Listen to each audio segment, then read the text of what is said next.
Chapter 5. A Bizarre Adventure into Morning Mastery. Everyone holds his fortune in his own hands. Like a sculptor, the raw material he will fashion into a figure. The skill to mold the material into what we want must be learned and attentively cultivated. Johann Wolfgang von Goethe. "If you two are interested," said the homeless man, "I'd be happy to spend a few mornings coaching you at my oceanside compound.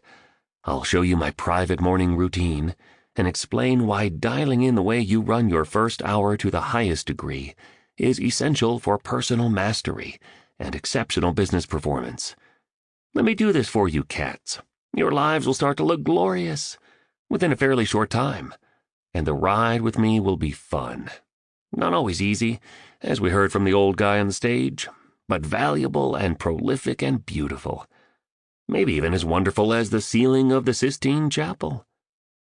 "First time I saw it, I cried," the artist said, stroking the hairs of his goatee. "Michelangelo was a bad dude, and I mean that in a good way," the homeless man offered, as he too played with his beard, which was soiled. He then raised his shirt to show Greek god abdominal muscles. A long finger of a grimy hand moved along the contours, the way a raindrop zigzags down the stem of a rose after a May shower. "Hit me with a stick," shouted the artist with the enthusiasm of a cat let loose in a parrot shop. "How the heck did you get those?" "Not from some plastic ab machine I bought from a late-night TV show, that's for sure. Work is how I got all lean and chiseled up like this. Plenty of push-ups, pull-ups, planks, sit-ups, and seriously sweaty cardio sessions, often on my special beach."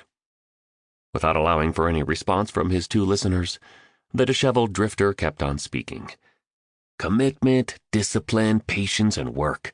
Values few believe in these days, where so many have an entitlement mentality, expecting a rich, productive, and fulfilling life to just show up one day like a sparrow at the beginning of spring, and expecting everyone around them to invest the effort they are responsible for inputting.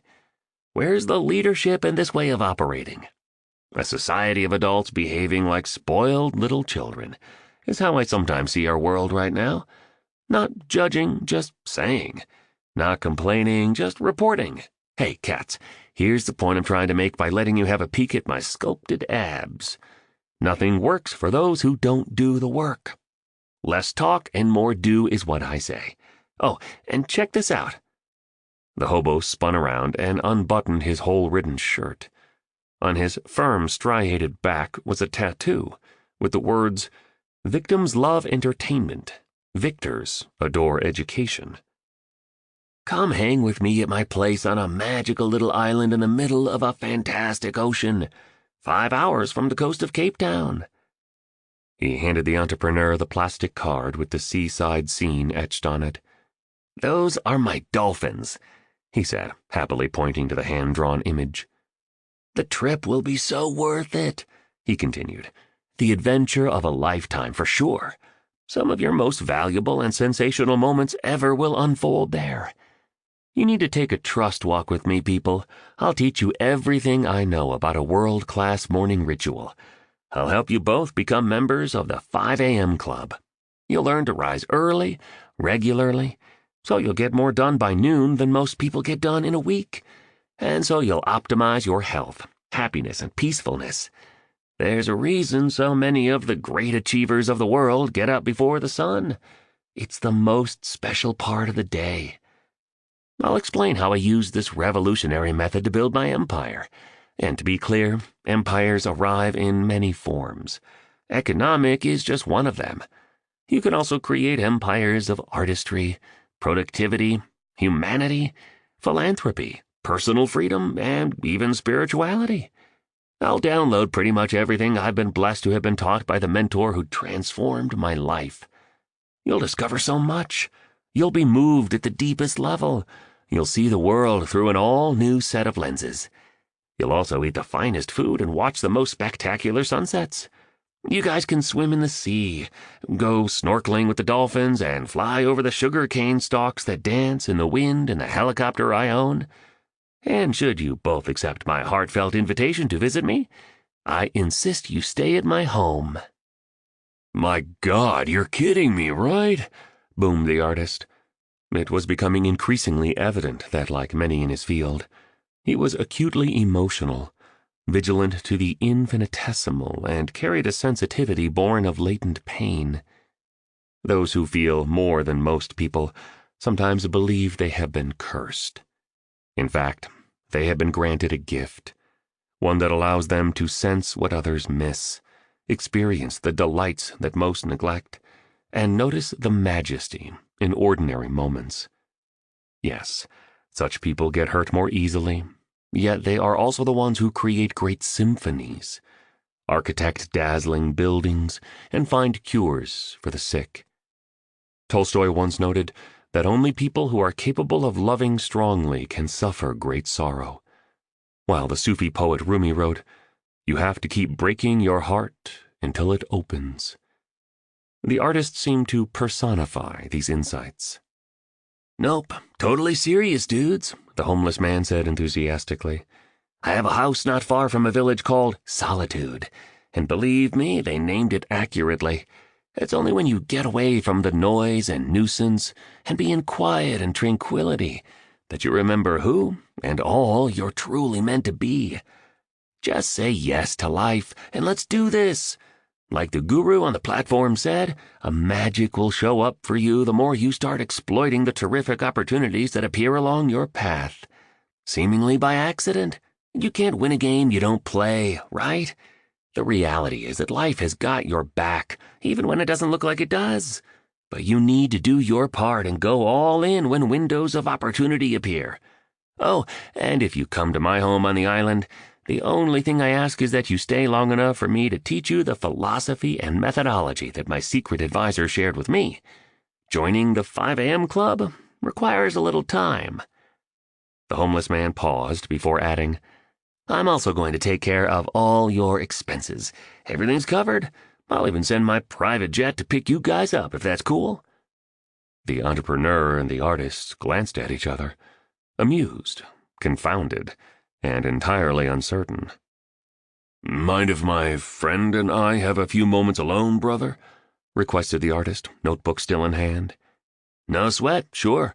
Take all the time you need. I'll just go back to my seat over there and make some calls to my executive team," mentioned the homeless man as he paced away. "This is absurd. Just asinine," the artist said to the entrepreneur. "I def agree with you that there's something special about him. Maybe even something magical. I know how insane that sounds. And I am fascinated by this mentor he keeps talking about, this teacher who sort of sounds like a modern-day master. I'll admit that this street person has got some great insights, for sure, and he obviously seems to have a lot of experience. But just look at him. Man, the guy looks completely down and out, a complete mess. I don't think he's had a shower in weeks. His clothes are all ripped. He's beyond freaky. And sometimes he talks total crazy talk. We have no idea who he is. This could be dangerous. He could be dangerous." "Yes, definitely super weird. Everything that's happened here today is super weird," confirmed his companion. The entrepreneur's lean face then softened. Her eyes still seemed melancholic, though. "I'm at a place in my life where I need to make some big changes," she confided. "I just can't keep going on like this. I hear what you're saying. I've been suspicious of pretty much everyone and everything ever since I lost my dad when I was 11. A daughter growing up without a father is incredibly scary. To be honest, I still carry a lot of the emotional trauma with me. I think of him every day. I've had some bad, intimate relationships. I've struggled a lot with low self-worth and made some horrible choices in the relationships I've had. About a year ago, I started seeing a therapist who made me aware of why I was behaving the way I was behaving," the entrepreneur continued. "Psychologists call it fatherless daughter syndrome. Deep within, I had a huge fear of abandonment and all the strong insecurities that come with that wound. Yes, This made me extraordinarily tough on the outside, and ruthless in some ways. The chip on my shoulder over the loss of my father gave me my drive and my ambition, yet the loss also left me empty within. I'm learning that I've been trying to fill the void that he left, when he left, by pushing myself to exhaustion in my work with the belief that when I'm even more successful, I'll get the love I lost. I've been attempting to fill my emotional holes by chasing more money like a heroin addict needing a fix. I've been starving for social status and hungry for industry approval, escaping online for quick pleasure hits of entertainment when I could be doing things that matter. As I said, I'm realizing a lot of my behavior has been pushed from the fear created by my early challenges as a young woman. I felt inspired when the spellbinder spoke about never doing something for the money, but instead, reaching for world class as a leader and a person for the meaning it provides, for the opportunity to grow it provokes, and for a shot at changing the world. His words made me feel so hopeful. I want to live in the way he spoke of, but I'm nowhere near that place now, and recently, what's happened at my company pushed me to the edge. I'm really not doing well at life right now. I only came to this meeting because my mom gave me a free ticket, and I'm so desperate for a change. The entrepreneur took a deep breath. Sorry, she apologized, looking embarrassed. I hardly know you, so I'm not sure why I'm revealing all this to you. I guess I just feel safe with you. I'm not sure why. I'm so sorry if I'm oversharing. No problem, said the artist. His body language showed he was engaged. He no longer anxiously played with his goatee and dreadlocks. We're so honest when we chat with taxi drivers and other people we don't really know, right? The entrepreneur went on. All I'm trying to say is that I'm ready for a transformation. And my gut tells me this down-and-out man who wants to teach us how an excellent morning routine can build creative, productive, financial, and happiness empires really can help me, and help us. And, she added, remember his watch. I like him, said the artist. He's a character. I love that he expresses himself so poetically sometimes and so passionately at others. He thinks so vividly and quotes George Bernard Shaw like his life depended on it. Really cool. But I still don't really trust him, the artist expressed as he punched a fist into an open palm again. Probably ripped the watch off some rich idiot. Look, I understand how you're feeling, responded the entrepreneur. A lot of me feels the same way, and you and I just met as well. I'm not sure what it would be like to go on this trip with you. I hope you don't mind me saying that. You seem like such a nice person. A few rough edges, maybe. I think I understand where those come from. But you're good deep down. I know it. The artist looked mildly pleased.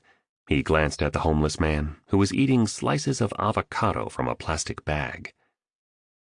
I'll have to see if I can arrange my schedule to be away from the office so we can spend time with him, shared the entrepreneur, as she pointed to the homeless man. While he was munching on his snack, he was also talking on a relic of a mobile phone and staring at the ceiling. I'm starting to like the idea of spending some time near a village called Solitude on some tiny island, eating fabulous food and swimming with wild dolphins. I'm beginning to feel this will be a phenomenal adventure. I'm starting to feel more alive again. Well, now that you say it that way, I'm liking the sound of this too, said the artist. I'm beginning to think there's a delicious insanity to all of this. A special opportunity to access a whole new universe of originality. This might be the best thing yet for my art. It makes me think of what the writer Charles Bukowski said. Some people never go crazy. What truly horrible lives they must lead. And the Spellbinder did encourage us to leave the boundaries of our normal lives so we grow into our gifts, talents, and strengths. Some instinct is also telling me to do this. So if you go, I'll go. Well, you know what? I'll take the leap, It's done. I'm all in. Let's go," pronounced the entrepreneur. "All in," agreed the artist. They both stood up and made their way to the homeless man, who was now sitting with his eyes closed. "What are you doing now?" quizzed the artist. "Intense visualization of all I want to be and the higher order life I wish to create. A Turkish fighter pilot once told me that before every flight, he'd fly before we'd fly. He was suggesting that meticulously rehearsing the way he and his team wanted the mission to unfold in the theater of his imagination set them up to execute that vision of mastery in reality, flawlessly. Your mindset is an enormously potent tool for private greatness, prodigious productivity, and creative victory, along with your heart set, health set, and soul set. I'll teach you all about these remarkable concepts if you accept my invitation. Anywho, back to why I close my eyes. Nearly every morning, I envision my ideal performance for the day ahead. I also reach deep into my emotions, so I feel what it will feel like when I achieve the wins I've planned to accomplish. I lock myself into an extremely confident state, where any form of failure isn't within the realm of possibility. Then I go out and do my finest to live out that perfect day." "Interesting." The entrepreneur was fascinated. "This is just one of the SOPs I run daily to stay on peak. Good science is confirming that this practice helps me upregulate my genome by turning on genes that were previously asleep. Your DNA isn't your destiny, you know? Not to worry, cats. You'll learn about the breakthrough field of epigenetics when you're on the island. You'll also learn some beautiful neuroscience on multiplying your success in this age of scattered attention, so the weapons of mass distraction don't destroy your amazingness. I'll reveal everything I've discovered about creating projects that are so masterfully done, they endure for generations. You'll hear about fabulous ways to armor plate your mental focus and fireproof your physical energy. You'll discover how the best business people in the world build dominant enterprises and learn a calibrated system that the most joyful human beings on the planet apply each morning to create a life that borders on the magical. Oh, in case you were wondering, an SOP is a standard operating procedure. It's a term my special advisor used when he'd speak about the daily structures needed to find triumph at the game of life. I assume you two are coming?" "Yes, we're coming," confirmed the entrepreneur in an upbeat tone. "Thank you for your offer." "Yeah, thanks, man," added the artist, now looking more composed. "Please," the entrepreneur said earnestly, "teach us everything you know about creating the morning routine of a high-impact leader and a supremely successful business person. I desperately want to improve my performance and my daily productivity. I'll also need your help to restructure my life. To be honest, I'm feeling more inspired today than I felt in a long time, but I'm not in the best place." "Yeah, brother," said the artist.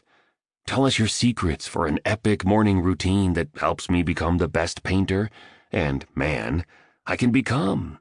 He waved his notebook in the air as he spoke. "Send us your plane, take us to your village, give us some coconuts, let us ride your dolphins, and improve our lives. We're all in." "None of what you'll discover will be motivation," noted the scraggly soul with a degree of seriousness he hadn't shown before. "All of this will definitely be about transformation, and it will be supported by strong data, the latest research, and immensely practical tactics that have been battle-tested in the tough trenches of industry. Get ready for the greatest adventure you cats will ever experience." "Excellent," declared the entrepreneur, as she reached out to shake the weather-beaten stranger's hand. "I need to admit that this entire scenario has been extremely odd for both of us, but for whatever reason, we now trust you. And yes, we're totally open to this new experience." "You're very kind to do this for us, thank you," blurted out the artist. He looked somewhat surprised by the extent of his graciousness. "Awesome! Smart decision, guys," came the warm response. "Please be outside this conference center tomorrow morning. Bring at least a few days' worth of clothes. That's all. Like I said, I'm stoked to take care of everything else. All expenses are on me. I thank you." "Why are you thanking us?" wondered the entrepreneur. The homeless man smiled tenderly and scratched his beard thoughtfully. In his final sermon before he was assassinated, Martin Luther King Jr. said, "Everybody can be great because anybody can serve. You don't have to have a college degree to serve. You don't have to make your subject and verb agree to serve. You don't have to know about Plato and Aristotle to serve. You don't have to know Einstein's theory of relativity to serve. You don't have to know the second theory of thermodynamics and physics to serve. You only need a heart full of grace, a soul generated by love." The tramp wiped a morsel of avocado from the edge of his mouth and then carried on what he was saying. "One of the big lessons I've learned over the years is that giving to other people is a gift you give to yourself. Raise the joy of others, and you'll get even more joy. Increase the state of your fellow human beings, and, naturally, your own state of being ascends. Success is cool, but significance is rad. Generosity, not scarcity, is the trait of all the great men and women who have upgraded our world. And we need leaders, pure leaders, and not narcissists obsessed with their own self-interests, as never before." The homeless man looked down at his large watch one last time. "You can't take your title, net worth, and fancy toys with you when you die, you know? I've yet to see a moving truck following a hearse on its way to a funeral." He chuckled. The two listeners grinned. "He's a treasure," whispered the entrepreneur. "Deaf is," acknowledged the artist. "Stop saying deaf so much," said the entrepreneur. "It's getting irritating." The artist looked a little shocked. "Okay." "All that matters on your last day on Earth is the potential you've leveraged, the heroism you've demonstrated, and the human lives you've graced," the homeless man said eloquently. He then grew quiet and let out a deep breath.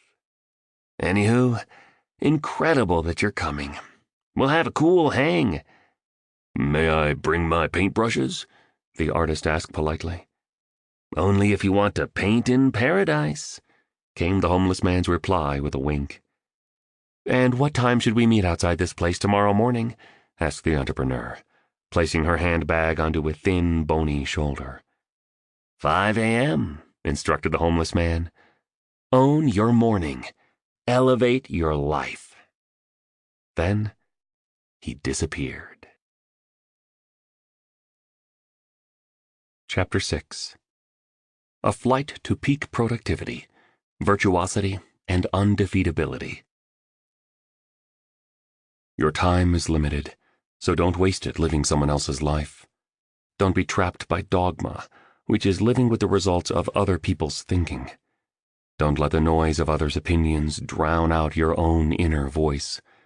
And most important, have the courage to follow your heart and intuition. They somehow already know what you truly want to become. Steve Jobs. "I'm so tired," the entrepreneur muttered with the energy of an ancient turtle on a vacation day, while holding a monstrous cup of coffee. "This journey might be harder than I thought. I'm starting to feel like I'm walking into a whole new world. Like I told you yesterday after the seminar, I'm definitely ready to change, set for a new beginning. But I'm also feeling uneasy about all this. I didn't sleep much last night. Such eerie and sometimes violent dreams. And yes, this experience we've agreed to might be dangerous." "Well, I feel like death, man," said the artist. "I hate being up this early. This was a terrible idea." The two brave souls were standing on the sidewalk outside the hall where the spellbinder had worked his legendary skills and broken many hearts with his collapse the day before. It was 4:49 a.m. "He won't show up," barked the artist roughly. He was dressed in black with a ruby-red polka-dotted bandana on his left wrist. Same boots as yesterday, those Australian ones. He hurled a mouthful of spit into the desolate street. He squinted at the sky, and then he folded his tattooed arms. The entrepreneur had a nylon duffel bag over her shoulder. She styled a silk blouse with bohemian sleeves, designer blue jeans, and a pair of sandals with high heels. The kind you see off-duty supermodels with sunglasses the size of Greek island sunsets wearing. Her lips were scrunched together, and the lines on her face were arrayed in a series of interesting intersections.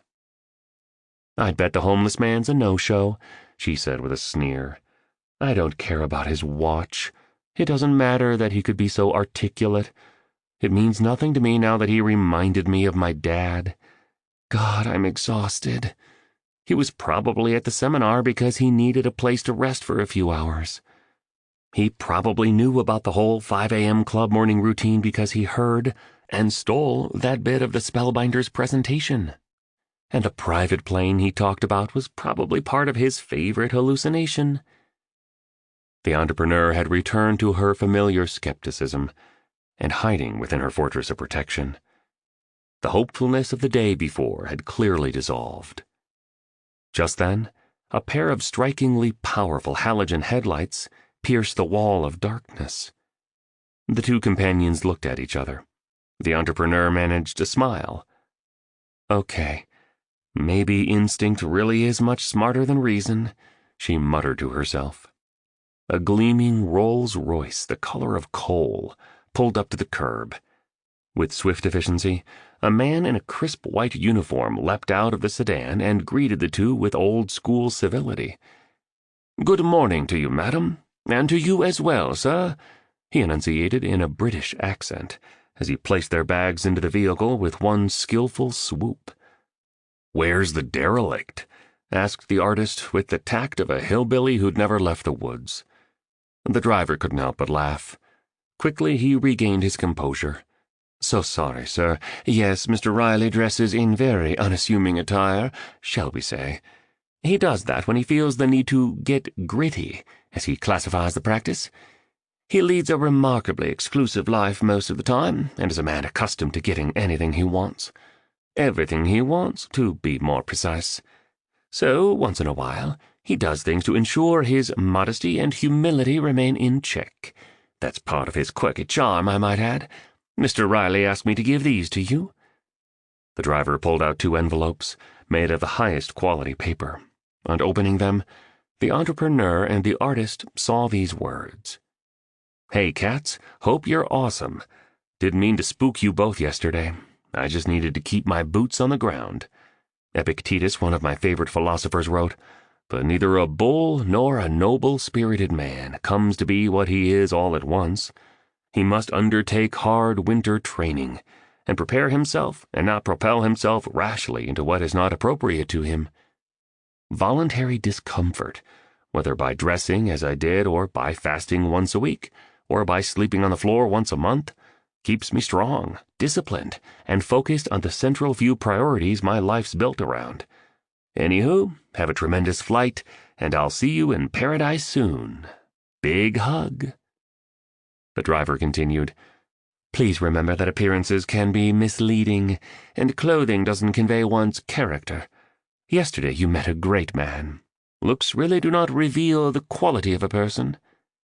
"I guess neither does shaving," proclaimed the artist, kicking a black boot against the shiny Rolls-Royce symbol at the center of one of the wheels. "Mr. Riley would never tell you what I'm about to tell you, as he's far too courteous and decent. But the gentleman you refer to as a derelict happens to be one of the wealthiest people in the world." "Are you serious?" asked the entrepreneur, her eyes widening. "I most certainly am." The driver smiled politely as he opened a door, waving a white-gloved hand to welcome both passengers into the vehicle. The seats had that marvelously musky smell of new leather. The wood paneling seemed like it had been prepared by hand, by a small family of finicky craftspeople who'd built their reputations around this singular obsession. Mr. Riley made his fortune many years ago in various commercial ventures. He was also an early investor in what has now become an internationally admired company. Discretion prevents me from mentioning the name, and if Mr. Riley found out I was speaking of financial matters with you, he'd be exceedingly disappointed. His instructions were simply to treat you with the utmost of care, along with assuring you of his sincerity and reliability, and to deliver you safely to Hangar 21. Hangar 21? The artist asked as he eased languidly into the opulent vehicle like a rock star accustomed to this method of transport, or a hip-hop artist ready for a weekend roll. That's where Mr. Riley's fleet of jets are kept, stated the driver succinctly. Fleet? Questioned the entrepreneur, her beautiful brown eyes alive with an immensely curious look. Yes, was all the chauffeur would allow. There was silence as the driver sped through the early morning streets. The artist looked out the window while rolling a bottle of water in one hand absent-mindedly. He hadn't seen the sun rising in many years. Very special. Truly beautiful, he admitted. Everything so peaceful at this time of the day. No noise. Such peace. Even though I feel tired right now, I can really think. Things seem clearer. My attention isn't a mess. It feels like the rest of the world is asleep. What tranquility. A cavalry of wispy amber rays, the ethereal palette of the daybreak, and the quietude of this moment left him encouraged and awestruck. The entrepreneur studied the driver. So tell me more about your boss, she requested, restlessly toying with her device as she spoke. I can't tell you much more. He's worth multiple billions of dollars. He's given most of his money to charity. Mr. Riley's the most fascinating, generous, and compassionate person I know. He also has incredible willpower, along with having ironclad values, such as honesty, empathy, integrity, and loyalty. And, of course, he's also a real oddball, if I may be so bold as to say so, like a lot of the very, very, very rich. We've noticed, agreed the entrepreneur. I'm interested, though. What makes you say he's odd? You'll see, was the stark response. The Rolls soon arrived at a private airport. No sign of Mr. Riley. The driver accelerated up to an ivory jet that looked immaculately kept. The only color it bore appeared on the tail, in the hue of a mandarin orange. 3 characters read 5AC. What does 5AC stand for? Asked the entrepreneur tensely, gripping her gadget tightly. The 5 a.m. Club. Own your morning, elevate your life. It's one of the maxims Mr. Riley has conducted his many business interests under. And now, with regret, this is where I must bid you adieu. Au revoir, he said before carrying the luggage over to the sparkling aircraft. 2 handsome crew members chatted near the metal stairway that led up to the cabin. A tastefully refined blonde flight attendant handed the entrepreneur and the artist hot towels and offered them coffee from a silver tray. Dobroya utro, she said, greeting them in Russian. It has been a great pleasure to meet you, the driver called up to the jet as he got back into the car. Kindly convey my best wishes to Mr. Riley once you see him, and do have fun in Mauritius. Mauritius? The companions exclaimed, as surprised as a vampire waking up to a garlic clove. This is all unbelievable, the artist said as he climbed into the cabin. Mauritius. I've always wanted to go to that island, and I've read a bit about it. It's a high-frequency place. French flavor, tremendous beauty. And from what they say, many of the warmest and happiest people on Earth live there. I'm blown away, too, the entrepreneur said as she sipped her coffee and peeked into the cockpit. She studied the pilots as they performed their pre-flight preparation. I've also heard Mauritius is splendid, and that the people are super friendly, helpful, and spiritually advanced. After a perfect takeoff, the first-class plane floated high into the clouds. Once at cruising altitude, premium champagne was served, caviar was recommended, and an array of fabulous main courses were suggested. The entrepreneur was feeling fairly content and far less incited by the cruel attempt of her investors to take her company away from her. True, this might not be the ideal time to take a vacation to learn about the 5 a.m. Club philosophy and its underlying methodology that had served Mr. Riley's ascent to business titan and global philanthropist like rocket fuel. Or perhaps this was the perfect time to get away from her usual reality, to discover how the most successful, influential, and joyful people on the planet start their days. After sipping on some champagne, the entrepreneur watched a movie. She then fell into a deep sleep. The artist had a book called Michelangelo Fiorentino e Raphael da Urbino, Masters of Art in the Vatican. He read it for hours.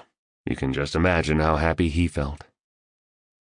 The jet made its trajectory over a number of vast continents and above varied terrain. The flight was meticulously conducted, and the landing was as fluid as the overall experience was fine. "Bienvenue, Royal Maurice," announced the captain over the public address system as the aircraft taxied along the freshly paved runway. "Merci beaucoup.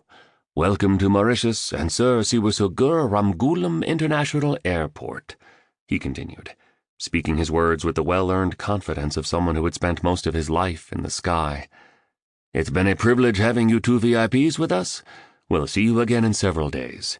From what Mr. Riley's personal assistant has informed us of your itinerary, thank you once again for flying with us, and we trust that the journey was elegant, excellent, and above all else, safe."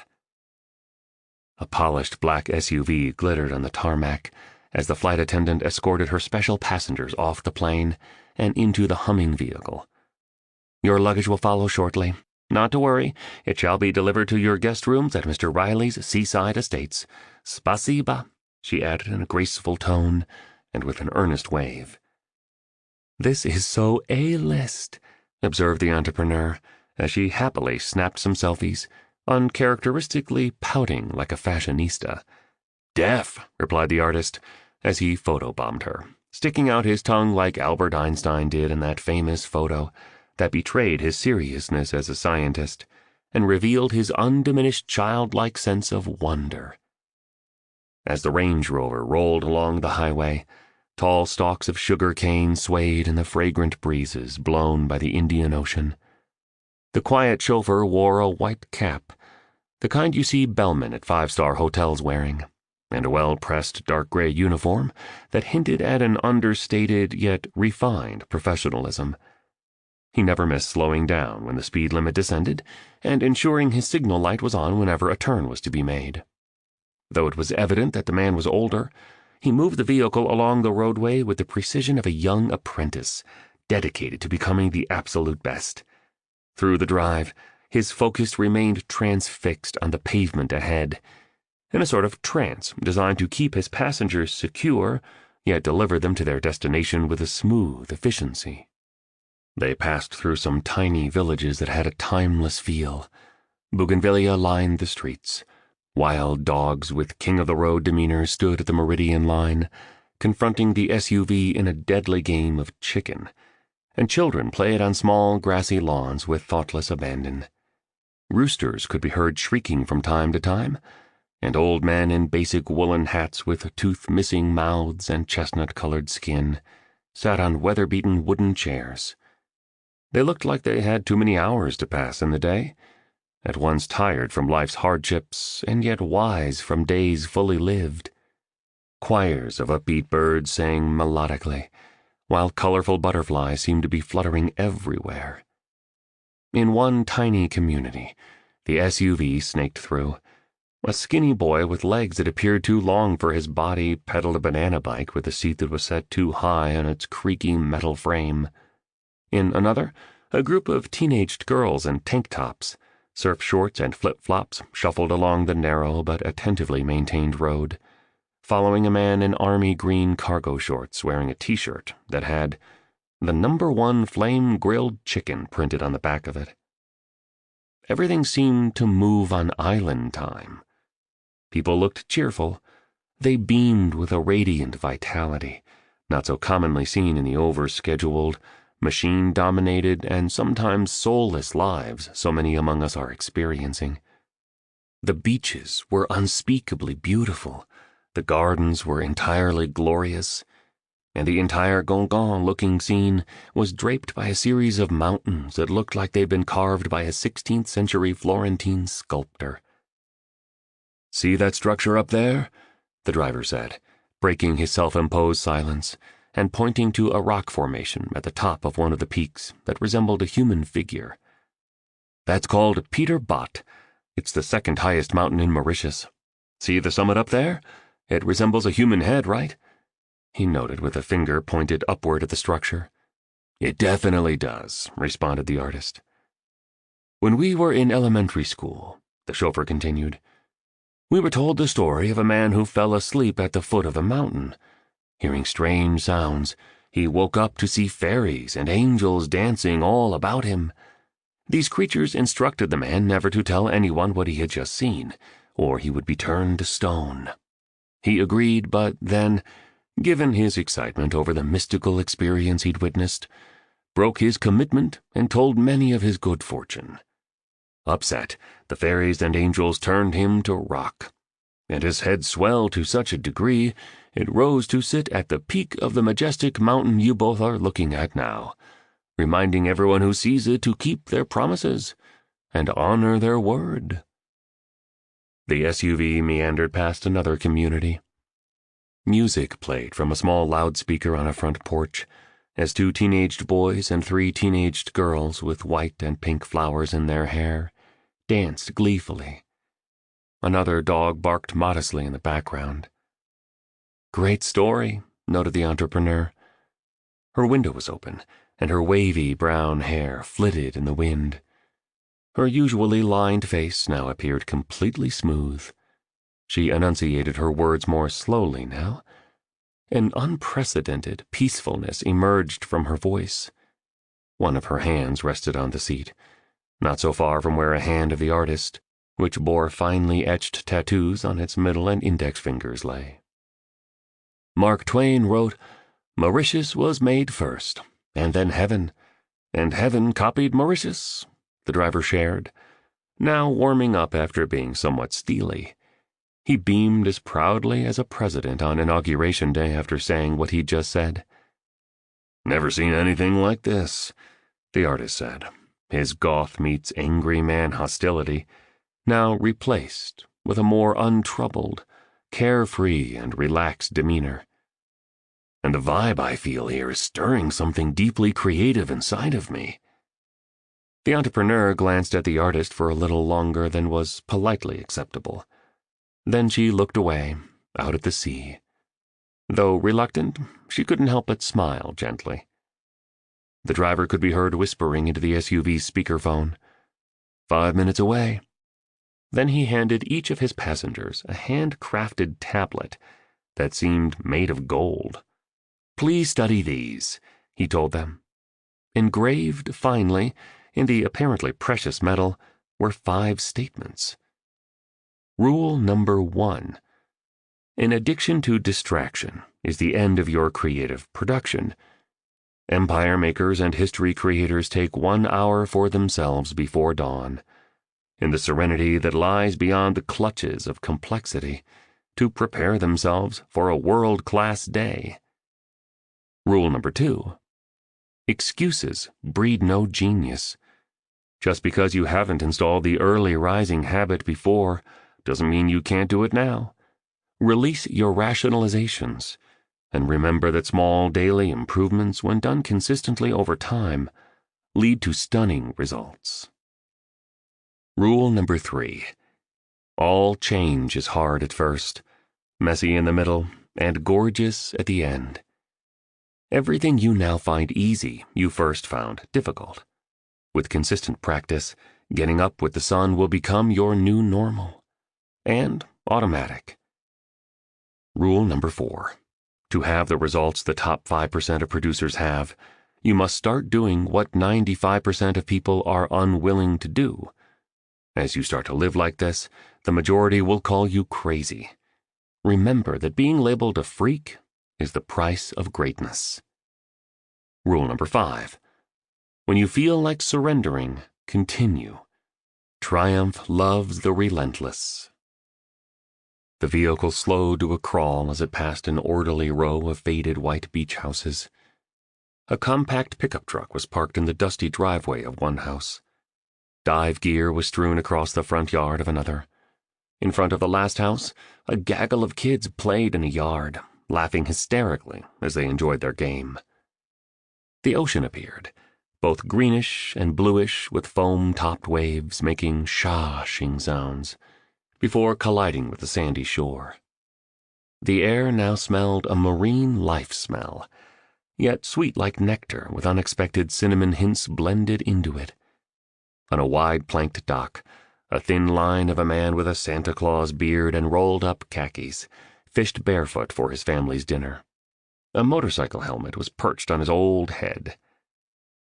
The sun was beginning to set, a glamorous sphere of blinding radiance that cast liquid yellow streaks and reflections on the welcoming water that lay before it. Birds still chirped, butterflies still flew.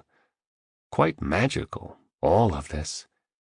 "We're here," announced the chauffeur into an intercom perched beside a metal fence that seemed to have been erected more to keep wildlife out than to prevent interlopers from getting in. The gate opened, slowly. The SUV rolled down a winding road teeming with bougainvillea, hibiscus, frangipani, and boucle d'orel, the national flower of Mauritius, along the sides. The driver opened his window, inviting in a sea breeze, carrying a swirling scent that also included fresh jasmine mixed with rich roses. Gardeners in smart gardening attire waved sincere waves. One shouted "Bonjour" as a vehicle sailed by. Another said "Bonjour" as two fat doves the size of a trucker's fist hopped along a stone path.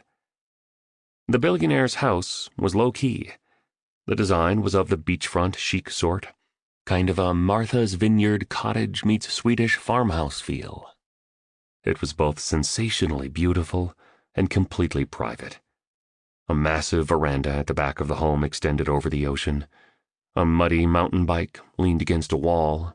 A surfboard rested near the end of the driveway. Massive floor-to-ceiling windows were the only extravagant architectural flourish. More precious flowers were meticulously arranged along a deck, where a trolley supporting hors d'oeuvres, assorted cheeses, and a service of fresh lemon tea, with precisely cut slices of ginger waited. Sun-bleached gray steps wound down to a breathtakingly lovely beach, the type seen in the travel magazines the elite crowd liked to read. Amid all this exquisiteness, an isolated figure stood on the milk-colored sand. He made not one movement. Perfect stillness. The man was Eiffel Tower tall, shirtless and bronzed, and sporting a pair of loose shorts with a camouflage pattern. Canary yellow sandals and uber-stylish sunglasses, the kind you might purchase on Via dei Condotti in Rome, completed the surfer Zen meets Soho swagger appearance. He peered out into the sea, remaining still as a star in the big African sky. "There," said the entrepreneur, pointing. "We finally get to see our host, the illustrious Mr. Riley," she noted energetically, picking up her pace as she hustled down the wooden stairs that led to the seashore. "Look at him. He's just hanging out by the water, soaking up those rays and totally loving life. Told you he's special. So happy I trusted my gut and agreed to this wonderful escapade. He's been true to his word. In a world where too many people say things they never do and make promises they fail to keep, he's been super consistent. He's treated us so well. He doesn't even know us, and yet he's really trying to help us. Zero doubt in my mind he's got our backs. Hurry up, will you?" she urged her slow-moving companion as she waved an encouraging hand. "I feel like giving Mr. Riley a giant hug." The artist laughed as a baby gecko jaywalked across a broad plank. He took off his black shirt in the dazzling sunshine, exposing a Buddha-sized belly and man-breasts the size of fleshy mangoes. "Me too. He does walk his preach. Man, I need to get some sun," the painter murmured as he sped up to stay close to the entrepreneur. He breathed hard. As the two guests walked toward the man at the water's edge of this nirvana of an ocean compound, they observed there were no other houses in sight, not even one, just a few wooden fishing boats with paint peeled off from the passage of years moored in the shallow waters near the shore. and aside from the sun-worshipping empire builder in Italian shades, there was no other human being in evidence, anywhere. "Mr. Riley!" shouted the artist, now on the sand, hungrily sucking air into his extraordinarily unfit lungs.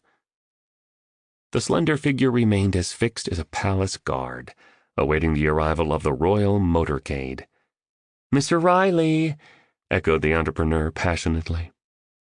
No response. The man just kept looking out at the sea, and at container ships the size of football stadiums that sat sprinkled across the horizon. The artist soon stood behind the set of intensely tanned shoulders of the figure, and tapped 3 times on the left one. Instantly, the figure spun around. The 2 visitors gasped. The entrepreneur put a slender hand over her mouth. The artist jerked backward instinctively, before falling to the sand. Both were stunned by what they saw. It was the spellbinder. Chapter 7. Preparation for a transformation begins in paradise. A child has no trouble believing the unbelievable, nor does the genius or the madman. It's only you and I, with our big brains and our tiny hearts, who doubt and overthink and hesitate. Stephen Pressfield. Wow, declared the entrepreneur with a crooked smile that displayed part surprise and part delight. "We were at your seminar. You were brilliant up on that stage," she finally managed to express, pivoting impressively from soft shock to the master of the universe business bearing she was more accustomed to. "I lead a technology company. We're what pundits in our industry call a rocket ship, because of the exponential growth we've been experiencing. Things were going phenomenally well until a little while ago." The entrepreneur's voice trailed off. She looked away from the spellbinder and stared at the artist. For a moment, she played nervously with her bracelets. The lines along her face became more vivid, and her visage gave off a heavy, tired, and injured look in that instant. On that spectacular beach. "What happened?" asked the spellbinder. "To your business?" "Some of the people who invested in my enterprise felt I had too much equity in it. They wanted more for themselves. Super greedy people. So they manipulated my executive team, convinced key employees to rally against me, and are now trying to throw me out of the firm. That place is my whole life." The entrepreneur choked up. A school of luxuriously colored tropical fish swam through the shallow water at the edge of the sand. "I was ready to take my life," she carried on, "until I showed up at your seminar. Many of your nuggets of knowledge gave me hope. A lot of your words made me feel strong again. Not sure exactly what it was, but you pushed me to believe in myself and my future. I just want to thank you." She embraced the spellbinder. "You've started me on the journey to optimizing my life." "Thank you so much for your generous words," the spellbinder replied, appearing dramatically different from the way he looked the last time the entrepreneur and the artist saw him. Not only did he have that healthy glow people get from time in the sun, he now stood steadily and had gained a little weight. "I'm grateful for what you've said," the spellbinder continued. "But the truth is that I didn't start you on the quest to improve your life. You are changing your life by starting the process of bringing application to my insights and methods, by implementing my teachings. So many people chat a good game. They tell you all the ambitions they're going to get done and all the aspirations they plan to deliver on. I'm not judging. I'm just reporting. I'm not complaining. I'm just saying, most people stay the same their entire lives. Too frightened to leave the way they operated yesterday, married to the complacency of the ordinary, and wedded to the shackles of conformity, while resisting all opportunity for growth, evolution, and personal elevation.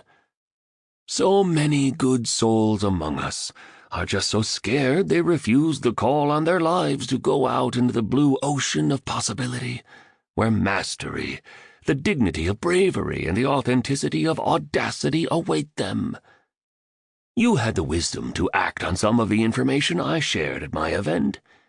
You're one in a tiny minority of people alive today, willing to do what it takes to become a better leader, producer, and human being.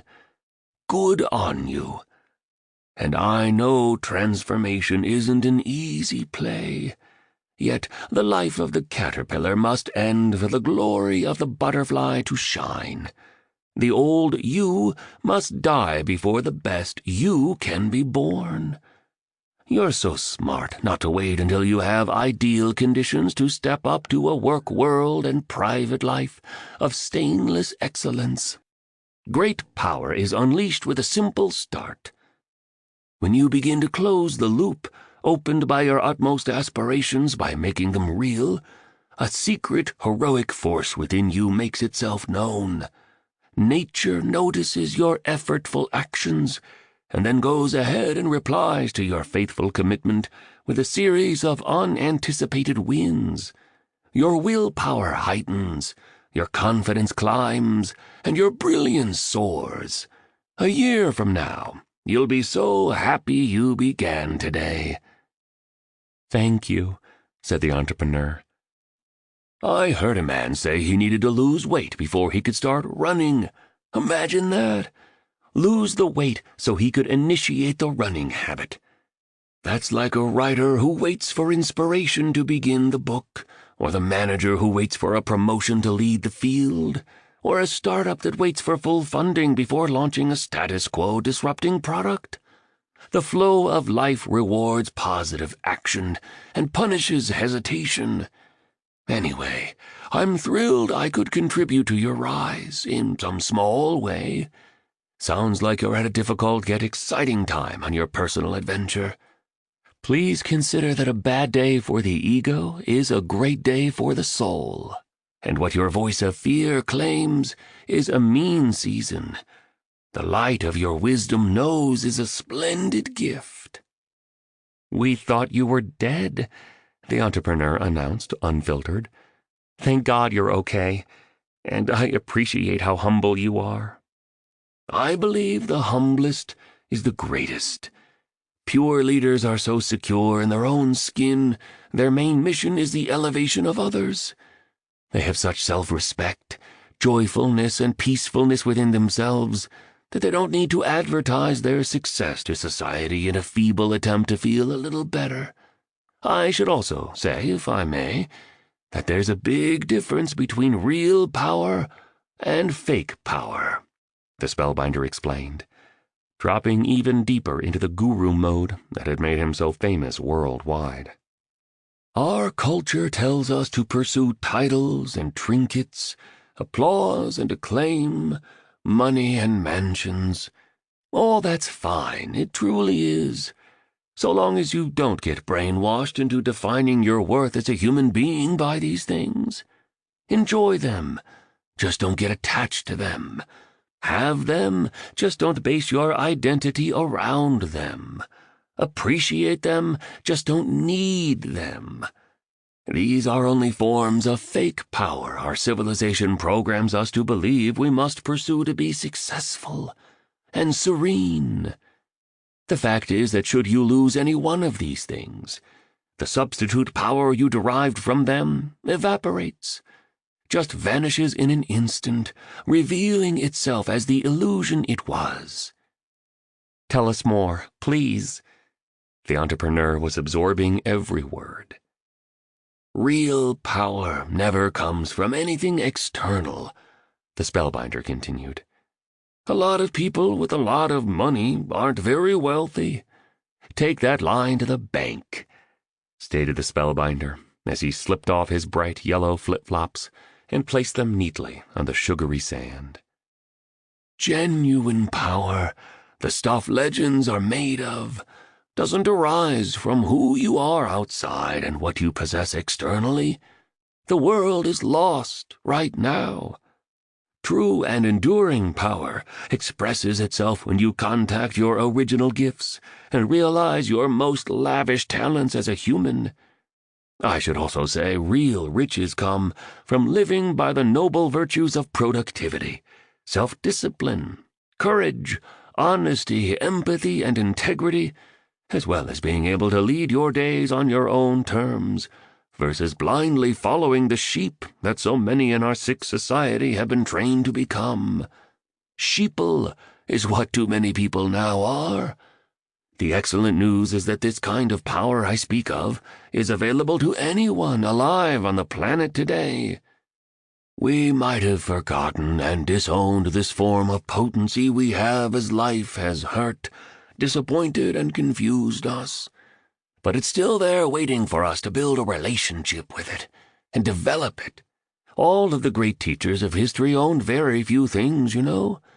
When Mahatma Gandhi died, he had about 10 possessions, including his sandals, a watch, his eyeglasses, and a simple bowl to eat from. Mother Teresa, so prosperous of heart and rich with the authentic power to influence millions, died in a tiny room containing almost no worldly goods. When she'd travel, she'd carry all her things in a white cloth bag. "Why do so many of the heroes of humanity have so little?" asked the artist, now relaxing on the sand.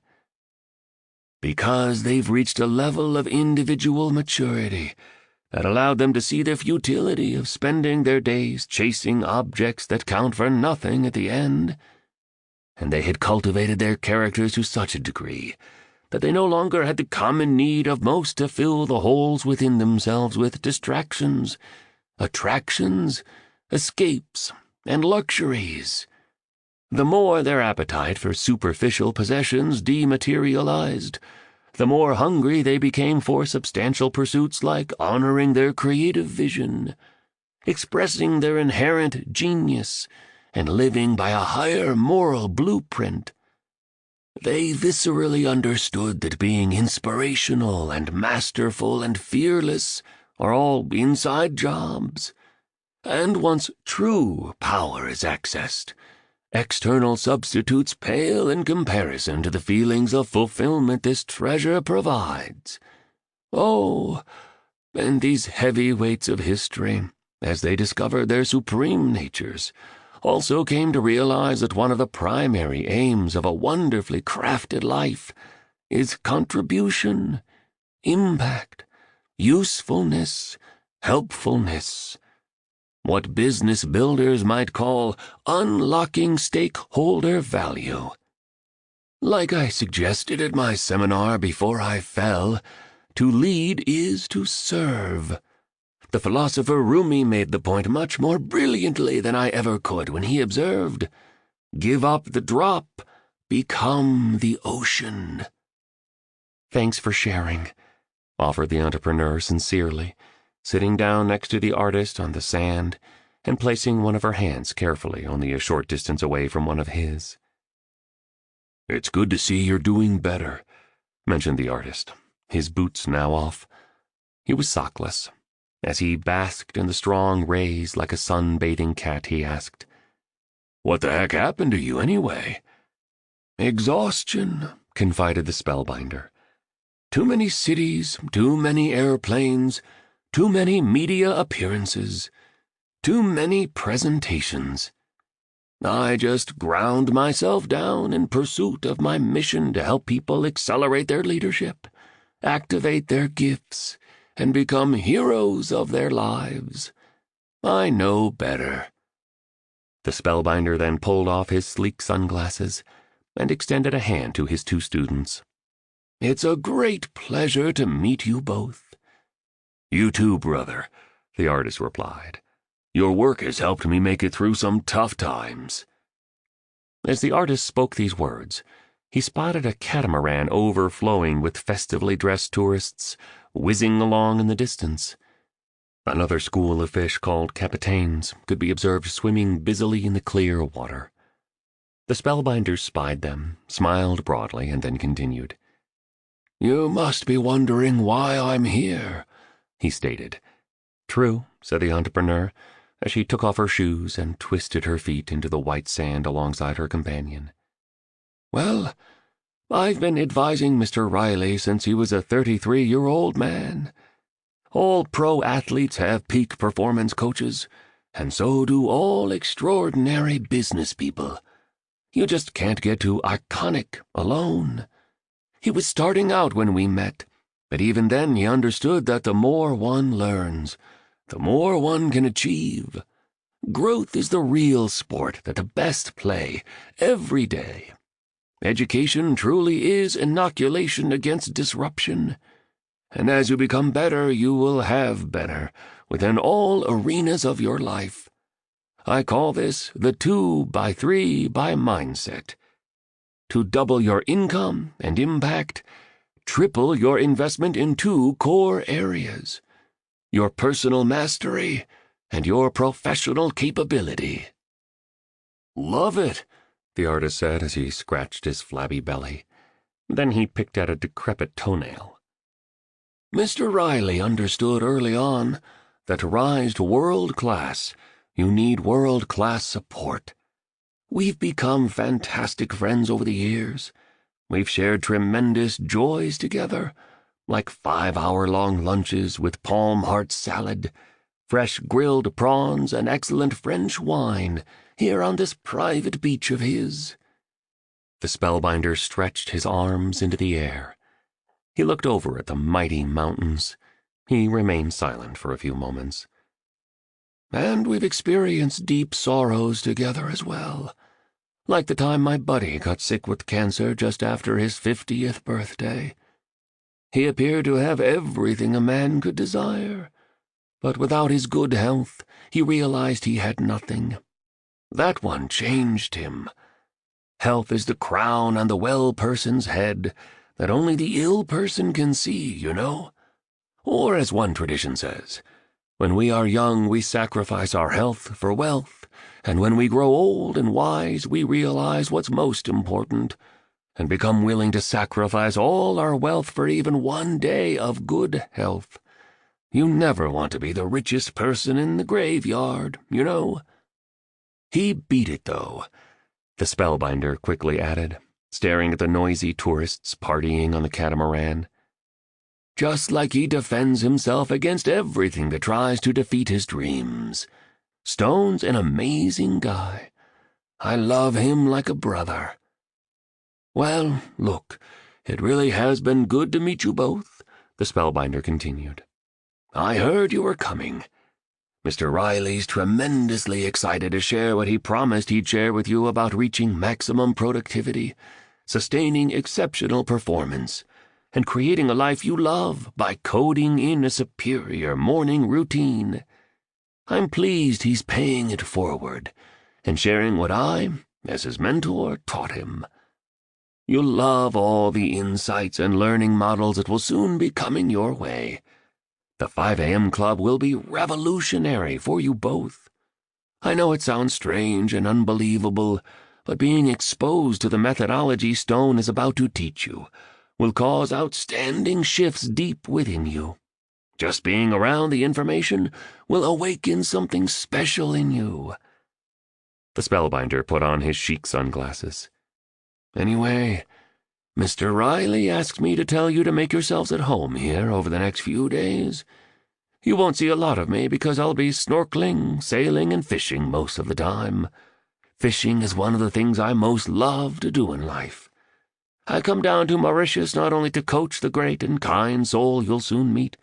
I show up here to regenerate and get away from this overcomplicated world of ours, flush with so many difficulties, damaged economies, saturated industries, and environmental decays, just to mention a few of the factors that threaten to bring down our creativity, energy, performance, and happiness.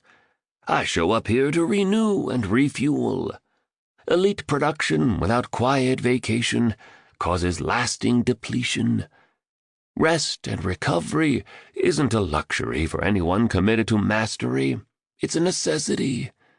I've taught that principle for many years, yet I forgot it myself, and paid the price at the event. I've also learned that inspiration gets fed by isolation, away from the ceaseless digital diversion and mindless over-communication that dominates the hours of the majority these days. And know, too, that your natural genius presents itself when you're most joyful. We get our ideas that change the world when we're rested, relaxed, and filled with delight. This tiny spot in the Indian Ocean helps me re-access my best. It's also a genuine sanctuary of safety, staggering beauty, and awesome gastronomy, with affectionate people who still wear their hearts on their sleeves. I just adore the Mauritians. Most still have an appreciation for the wonders of life's simplest pleasures, like family meals or swimming with friends, followed by sharing a roast chicken dinner purchased from the Super U, washed down with a nice cold can of Phoenix. Phoenix? Asked the artist. It's the beer of Mauritius, replied the spellbinder. And I must say that I always leave the island 100 times stronger, faster, centered, and fired up. I really work hard in my everyday life. I hope this doesn't sound like vanity, but I care so much about uplifting society, and am so committed to doing my part to reduce the greed, hatred, and conflict in it. Coming here remakes me, reconnects me to what's important, so I can go back and work for the world. We all work for the world, you know. Anyway, you two have fun, okay? And thanks again for coming to my seminar and for your positive words. They mean more to me than you could ever know. Anyone can be a critic. It takes guts to be an encourager. Being a high-impact leader never requires being a disrespectful person. I wish more leaders understood this principle. Oh, one last thing, the spellbinder added, as he flicked some sand off his camouflage-patterned surf shorts. What? Asked the entrepreneur in a respectful tone. Please be here on the beach tomorrow morning. Your training will begin then. Sure, agreed the entrepreneur. What time? 5 a.m., came the reply. Own your morning. Elevate your life. Chapter 8. The 5 a.m. Method. The Morning Routine of World Builders. It is well to be up before daybreak, for such habits contribute to health, wealth, and wisdom. Aristotle. Welcome to the 5 a.m. Club, the billionaire bellowed as he bounded down the steps from his seaside home. Bonjour, that's Creole for good morning. You're right on time. I love it. Punctuality is the trait of royalty. At least it is in my playbook. Stone Riley's my name, he declared, as he graciously extended a hand to greet his two guests. The tattered old clothes had been replaced with a black pair of trimly cut running shorts and a pristine white t-shirt with the line, "No idea works until you do the work," emblazoned on it. He was barefoot and cleanly shaven, seemed extremely fit, and sported a wonderful suntan, all of which made him look many years younger than he had appeared at the seminar. On his head he wore a black baseball cap, turned backward. His green eyes were still uncommonly clear, and his smile was astonishingly radiant. Yes, there was something exceedingly special about this man, as the entrepreneur had sensed. A white dove hovered over the tycoon, floating in the air for about 10 seconds as if suspended by magic. Then it flew off. Can you imagine this? It was a miraculous thing to see. "Let me give you two a hug, if you don't mind," the billionaire enthused, wrapping his long arms around the entrepreneur and the artist at the same time, without waiting for a reply. "God, you have courage. Yes, you do," he mused. "You trusted a disheveled old man, a total stranger. I know I looked like a vagrant the other day. Hey, it's not that I don't care about how I look. I just don't care that much about how I look," he said as he laughed at his own lack of self-consciousness. "I just like to keep things real, nice and simple, completely authentic. Makes me think of that old insight. Having lots of money doesn't make you different. It just makes you more of who you were before you made the cash." The billionaire peered out into the ocean and allowed the early rays of a fresh dawn to wash over him. He closed his eyes and inhaled deeply. The contours of his chiseled abdominal muscles were noticeable through his t-shirt. Next, he pulled a flower from the back pocket of his black shorts. Neither the entrepreneur nor the artist had ever seen a flower like this one, and it wasn't at all damaged from being in the billionaire's pocket. Strange.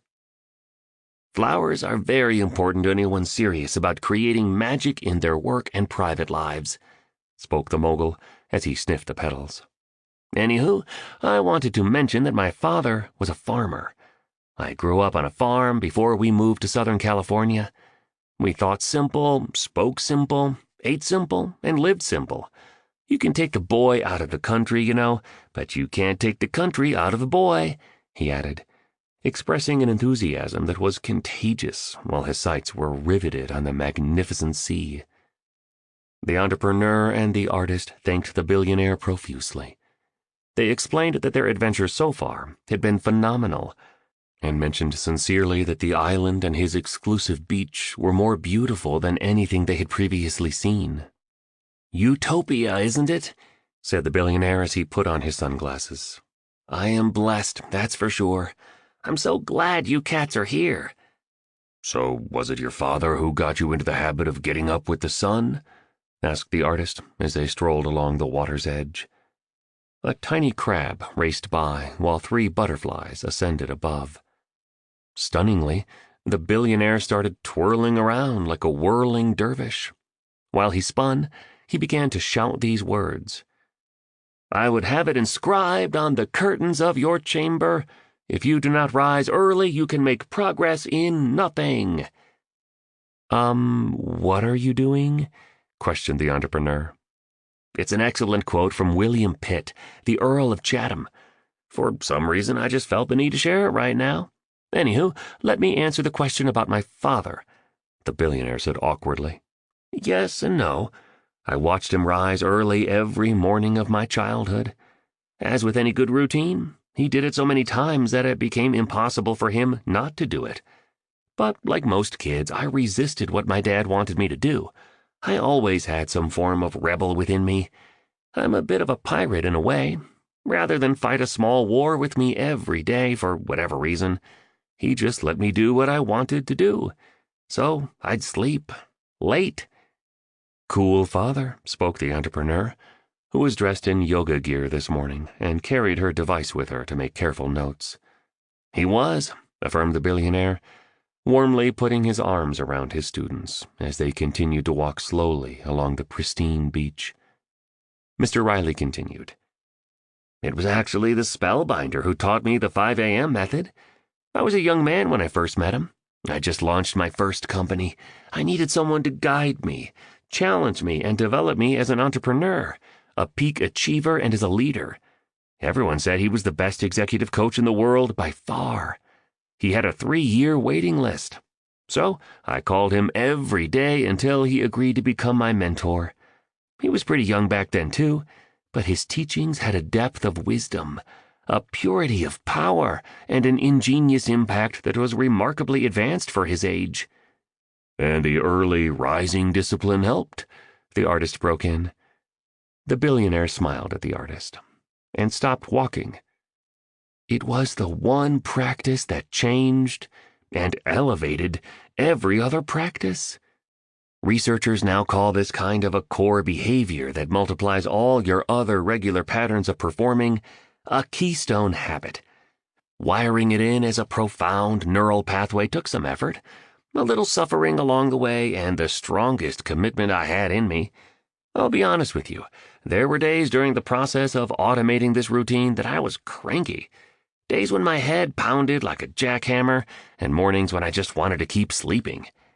But once I locked and loaded getting up at 5 a.m. regularly, my days grew consistently and vastly better than anything I've ever experienced. How? Both listeners wondered aloud in unison. The entrepreneur touched one of her fingers on the artist's arm affectionately, as if to suggest they were together in this experience, that they were now a team, and that she had his best interests at heart. The artist locked his eyes onto hers. A gentle grin emerged. The billionaire went on. In this time of exponential change, overwhelming distractions, and overflowing schedules, getting up at 5 a.m. and running the morning regime the Spellbinder taught me was my antidote to average. No more rushing in my morning. Imagine what that alone does for the quality of your day. Starting your day luxuriating in the quietude only the early morning provides. Beginning your day feeling strong and centered and free. I found that my mind became dramatically more focused as the days progressed. Every great performer, whether we're talking about a championship athlete, a top-tier executive, a celebrated architect, or a revered cellist, has developed the ability to concentrate on optimizing their particular skill for long, uninterrupted periods of time. This capability is one of the special factors that allows them to generate such high-quality results. In a world where too many people dilute their cognitive bandwidth and fragment their attention, accepting poor performances and ordinary achievements while leading lives of disappointing mediocrity. I definitely agree, indicated the artist. It's rare to see someone focus on their art for many, many hours in a row these days. The Spellbinder was right when at his session he called people addicted to their devices cyber zombies. I see them every day. It's like they're not real human beings anymore. More like robots, glued to their screens, not present, and half alive to life. I hear you, said the billionaire. Protection from distraction is precisely how you need to work if you're serious about dominating your field and winning at your craft. Neuroscientists call this peak mental state we're speaking of, where our perception becomes heightened and our availability to original ideas rises, and we access an all-new level of processing power, flow. And rising at 5 a.m. promotes the flow state gorgeously. Oh, and by getting up before daybreak, while almost everyone around you is asleep, my creativity also soared. My energy definitely doubled. My productivity surely tripled. You're serious? The entrepreneur interrupted, unable to contain her fascination with the idea that a simple shift toward a bespoke morning routine could reorder a human life so completely. Absolutely. Honesty has been one of my core convictions for all my years in business.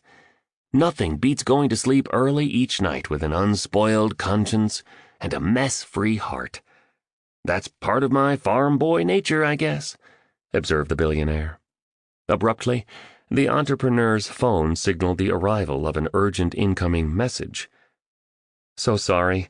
I told my team not to call me here. I was clear with them. I can't imagine why they're bothering me now, she said as she looked down at the screen. In all caps, the following stark words appeared.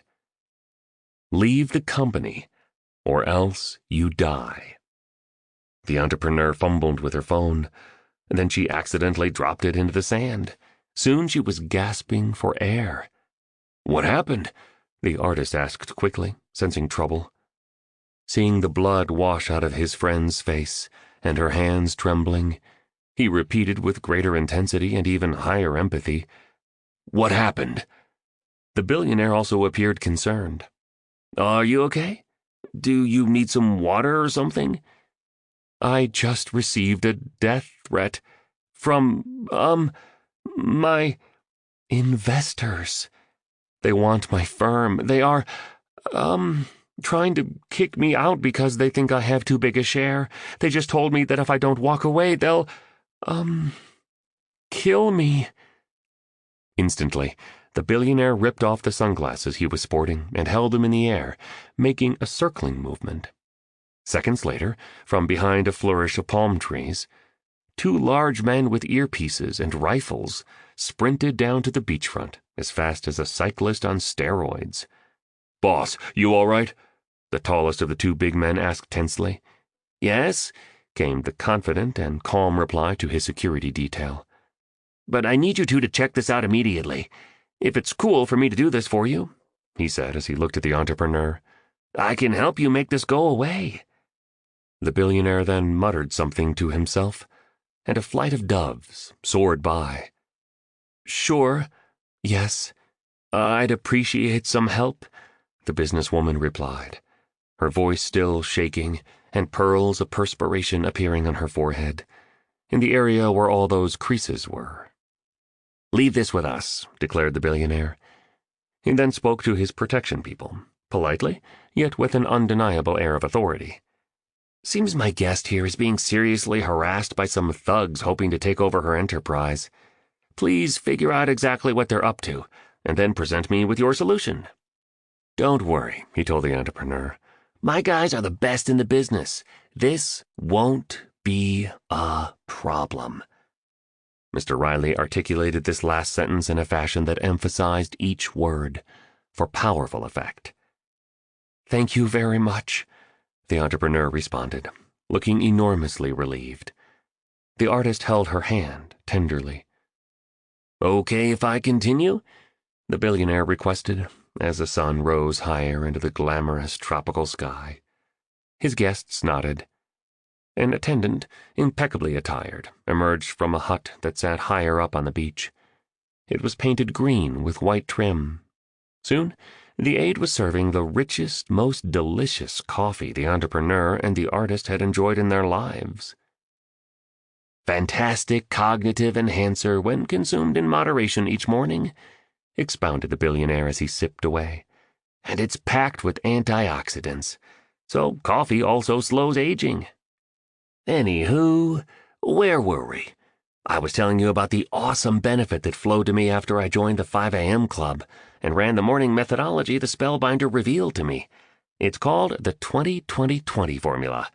And trust me, once you learn this concept alone and then apply it with persistency, your productivity, prosperity, performance, and impact will increase exponentially.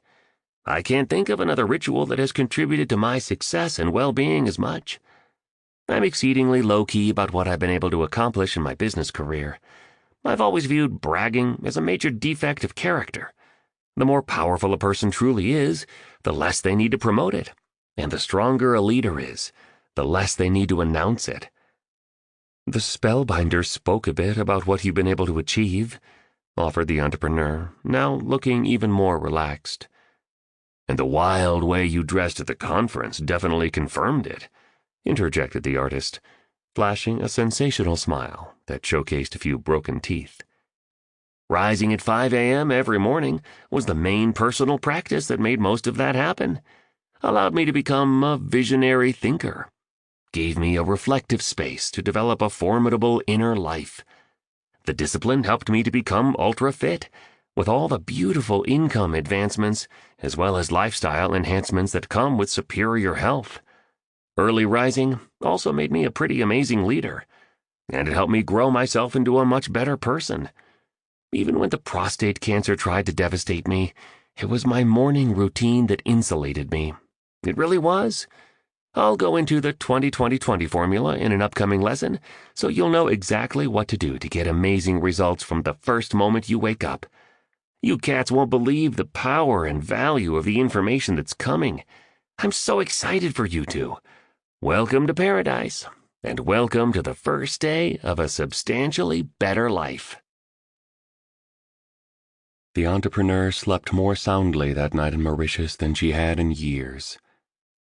Despite the threat she had received, the combination of the billionaire's brief instruction, the magnificence of the natural setting, the purity of the clean ocean air, and her growing fondness for the artist, caused her to let go of many of her concerns, and rediscover a state of calm she'd long since forgotten. Then, at precisely 3:33 a.m., she heard a thunderous bang on her door.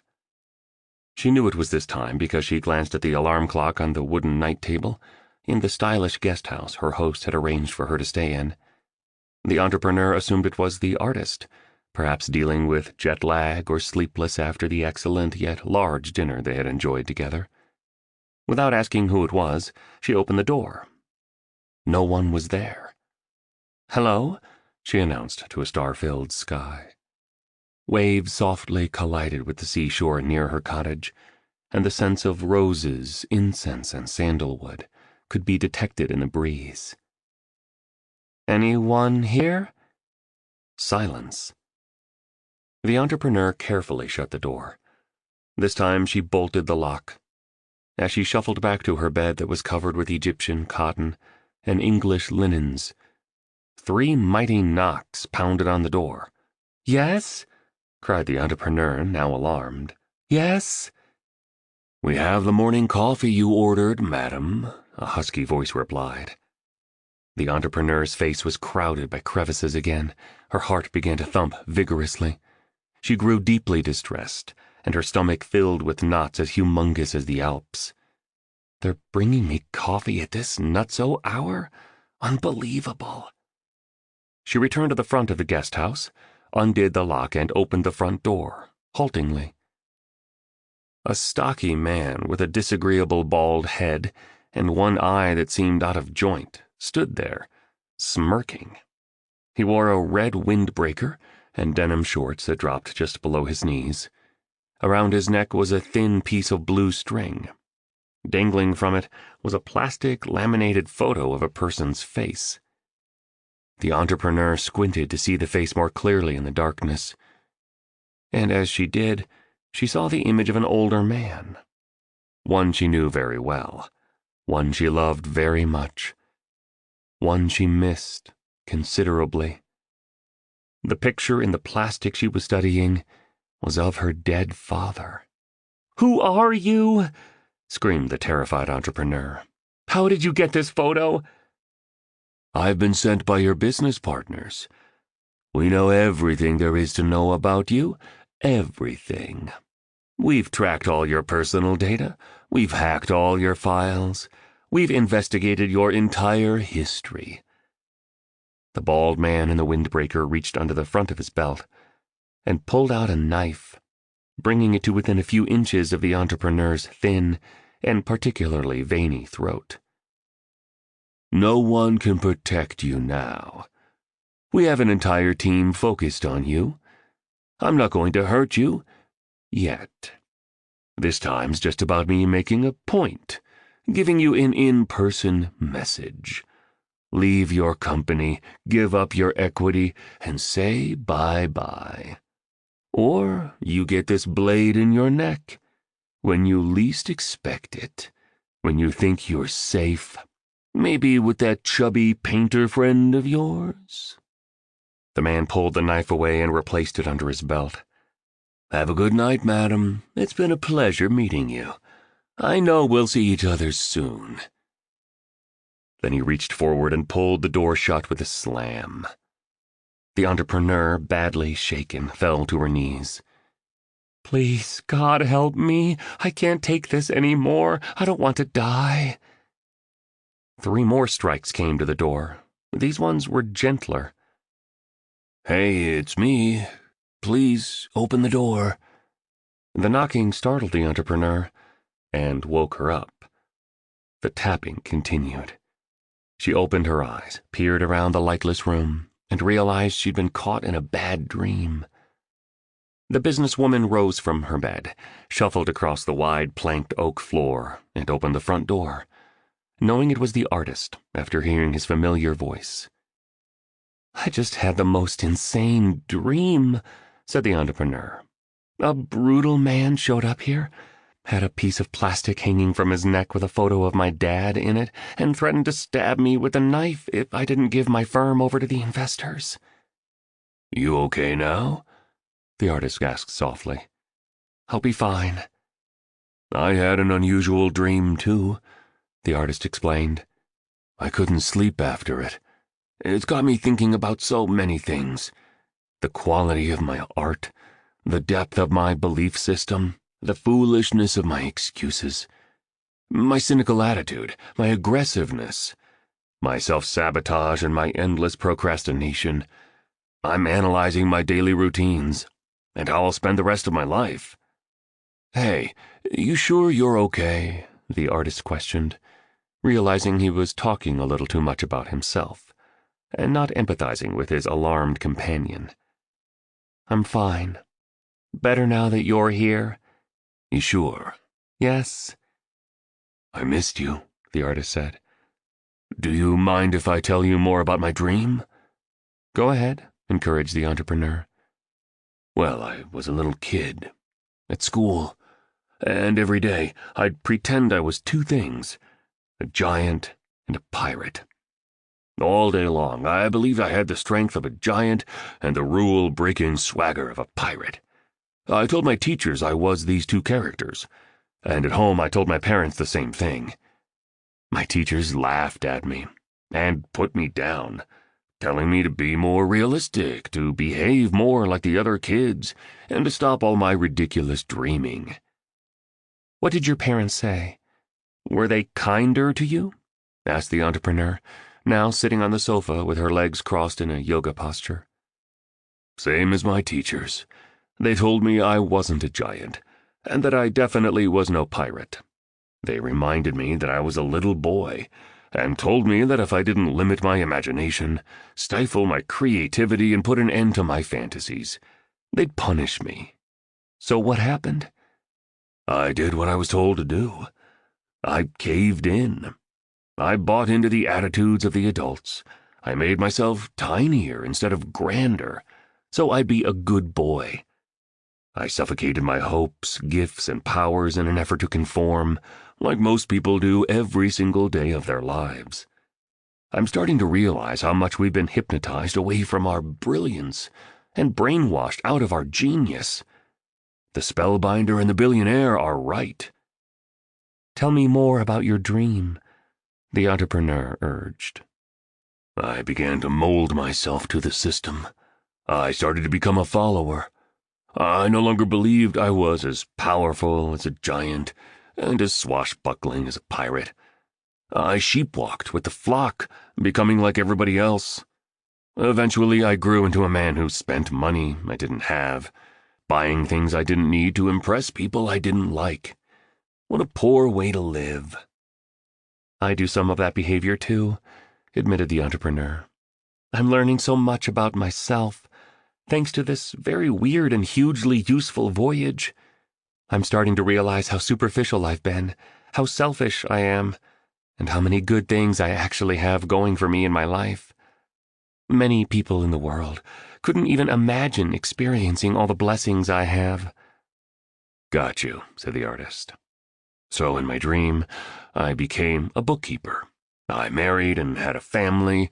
I lived in a subdivision and drove a good car. I had a fairly nice life, a few true friends, work that paid my mortgage, and a salary that handled my bills. But each day looked the same. Gray versus vivid, boring instead of enchanting. As I got older, the children left home to live lives of their own. My body aged, and my energy fell. And, unfortunately, my wife in my dream passed away. As I grew even older, my eyesight began to fail, my hearing began to fade, and my memory became extremely weak. This is making me feel sad, voiced the entrepreneur, sounding vulnerable. And when I got really old, I actually forgot where I lived, couldn't remember my name, and lost all sense of who I was in the community. But get this, I began to remember who I truly was again. A giant and a pirate, right? Exactly, replied the artist. The dream made me understand that I can't postpone doing amazing work anymore, that I can't put off improving my health, my happiness, my confidence, and even my love life. Really? Wondered the entrepreneur wistfully. Really, responded the artist. He then reached forward and kissed her on the forehead.